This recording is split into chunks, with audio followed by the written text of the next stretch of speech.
Hello दोस्तों, कैसे हैं आप लोग।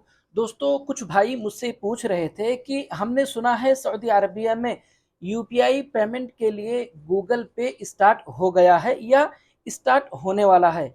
आज के इस वीडियो में दोस्तों हम लोग इसी पर बात करेंगे कि क्या सच में सऊदी अरबिया में गूगल पे जो कि यूपीआई पेमेंट के लिए हमारे इंडिया में यूज़ होता है, क्या वही यूपीआई पेमेंट के लिए गूगल पे सऊदी अरबिया में यूज़ होने वाला है। क्या अब हम उसी गूगल पे से अपने मुल्क में, अपने कंट्री में पैसे ट्रांसफ़र कर सकते हैं सऊदी अरबिया से। सारी चीज़ों के बारे में दोस्तों डिटेल में इस वीडियो में जानेंगे। तो दोस्तों, सबसे पहले हम लोग इस वायरल न्यूज़ के बारे में बात करेंगे कि क्या सच में सऊदी अरबिया में गूगल पे यूपीआई पेमेंट के लिए स्टार्ट होने वाला है। क्या सच में आप इस गूगल पे यूपीआई पेमेंट के ज़रिए से सऊदी अरबिया से अपने मुल्क पैसे ट्रांसफ़र कर सकेंगे।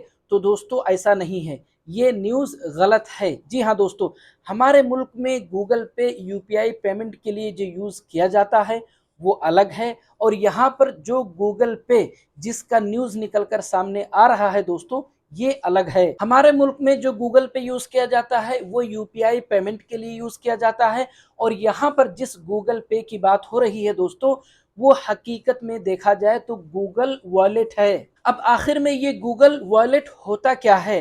तो दोस्तों, आप लोगों को पता होगा, जिस तरह से आप लोग अपने पास में, अपने जेब में वॉलेट रखते हैं ऐसे, और इस वॉलेट में आप लोग अपने कुछ इंपॉर्टेंट डॉक्यूमेंट्स रखते हैं, आईडी कार्ड्स रखते हैं। इसी तरह से दोस्तों, आपके मोबाइल फ़ोन में एक एप्लीकेशन होता है जिसको गूगल वॉलेट भी बोला जाता है। आप उस गूगल वॉलेट में अपने इंपॉर्टेंट डॉक्यूमेंट्स रख सकते हैं। ऐसे डॉक्यूमेंट्स दोस्तों जिसमें क्यूआर कोड होता है।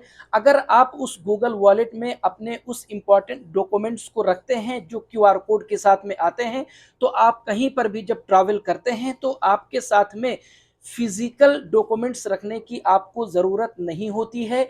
आप उस गूगल वॉलेट को ओपन करके अपने डॉक्यूमेंट्स को दिखा सकते हैं। जिस तरह से दोस्तों आपके पास में लाइसेंस होता है, अब आपको पता है कि लाइसेंस में क्यूआर कोड भी होता है। आप अपने उस लाइसेंस को गूगल वॉलेट में ऐड कर सकते हैं। कहीं पर भी अगर आपको दिखाना पड़े तो आप अपने उस लाइसेंस को गूगल वॉलेट में ही दिखा सकते हैं। इसी तरह से दोस्तों, इंडिया में आधार कार्ड होता है जो कि क्यूआर कोड के साथ में आता है। आप उस आधार कार्ड को उस गूगल वॉलेट में ऐड कर सकते हैं, और कहीं पर भी ट्रैवल करते टाइम पर आप उस आधार कार्ड को गूगल वॉलेट में ही दिखा सकते हैं। इसी तरह से दोस्तों, आप इस गूगल वॉलेट में अपनी फ्लाइट टिकट, इसी तरह से बोर्डिंग पास, ट्रेन टिकट, बहुत सारे डॉक्यूमेंट्स दोस्तों स्टोर करके रख सकते हैं, और इसी गूगल वॉलेट के ही ओपन करके आप दिखा सकते हैं। तो ये तो हो गई बात दोस्तों कि आखिर गूगल वॉलेट होता क्या है। तो दोस्तों, अभी तक जो मैंने आपको बताया कि गूगल वॉलेट में आप सिर्फ अपने इंपॉर्टेंट डॉक्यूमेंट्स को ऐड कर सकते थे, लेकिन सऊदी गवर्नमेंट ने दोस्तों अब ये कहा है कि आप अपने उस गूगल वॉलेट में अपने जो डेबिट कार्ड है, क्रेडिट कार्ड है, उसको भी ऐड कर सकते हैं, और उसको ऐड करके आप उसी के ज़रिए से पेमेंट भी कर सकते हैं। जिस तरह से दोस्तों पहले आप अपने एटीएम कार्ड को मादा पे में ऐड करते थे, मादा पे में ऐड करने के बाद में अपने मोबाइल फ़ोन का जो एनएफसी है उसको ऑन करते थे, और आप किसी भी दुकान पर, बकाला वगैरह पे, सुपरमार्केट में, इसी तरह से मॉल में काउंटर पे जाके आप अपने मोबाइल फ़ोन के ज़रिए से मादा पे को ओपन करके और पेमेंट कर देते थे।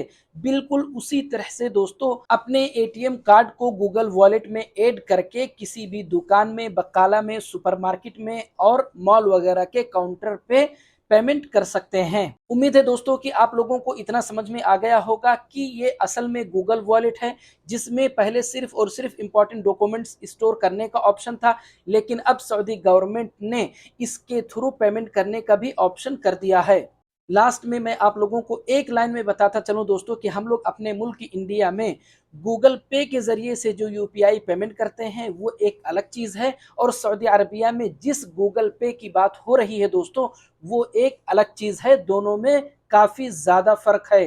तो अगर कोई ये कहता है कि सऊदी अरबिया में जिस गूगल पे की बात हो रही है ये वही यूपीआई पेमेंट वाला है, तो दोस्तों वो गलत कहता है। तो दोस्तों अगर आप लोगों को मेरा ये वीडियो अच्छा लगा, अगर आप लोगों को मेरी बातें समझ में आई है, तो प्लीज़ वीडियो को लाइक और चैनल को सब्सक्राइब ज़रूर करें दोस्तों, ताकि मैं जब भी अपना अगला वीडियो अपलोड करूँ तो तुरंत आप लोगों तक पहुँच जाए। मिलते हैं अगले वीडियो में।